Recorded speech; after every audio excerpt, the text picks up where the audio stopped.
വേട്ടക്കാരന്റെ വേഷം ധരിച്ചെത്തിയ അപരിചിതൻ തന്റെ ഇഷ്ടം വെളിപ്പെടുത്തിയപ്പോൾ കൂളിവാകയുടെ ഉള്ളം ഭയം കൊണ്ട് വിറച്ചു പോരുന്നു. ഒരു കാട്ടാളന്റെ വാക്കുകൾക്ക് മുന്നിൽ തരിച്ചു നിൽക്കാതെ തന്റെ ആത്മശുദ്ധി കാത്തു സൂക്ഷിക്കുവാനായി അവൾ അവിടെ നിന്നും അതിവേഗം ഓടിമറന്നു. കാടിന്റെ വന്യതയിലേക്കും വള്ളിപ്പടർപ്പുകളിലേക്കും കിതച്ചുകൊണ്ടോടിയവർ ഒടുവിൽ വിജനമായ ഒരിടത്ത് അഭയം തേടി. ശ്വാസം അടക്കി പിടിച്ചൊളിച്ചിരിക്കുമ്പോഴും ആ കാട്ടാളൻ തന്നെ പിന്തുടരുമെന്ന ഭയം അവളുടെ ഉള്ളിൽ ഒരു തീക്കനലായി എരിഞ്ഞുകൊണ്ടിരുന്നു.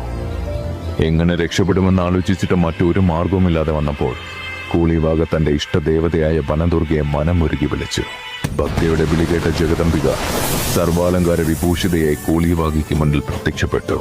ദേവിയെ കണ്ടതും ആ കാൽക്കൽ വീണ് കരഞ്ഞുകൊണ്ട് കൂളിവാക പറഞ്ഞു, അമ്മ, ഒരു കാട്ടാളൻ എന്നെ വേട്ടയാടുന്നുണ്ട്. അവന്റെ ആ കാഴ്ചയിൽ നിന്ന് എന്നെ എങ്ങനെയെങ്കിലും രക്ഷിക്കണം.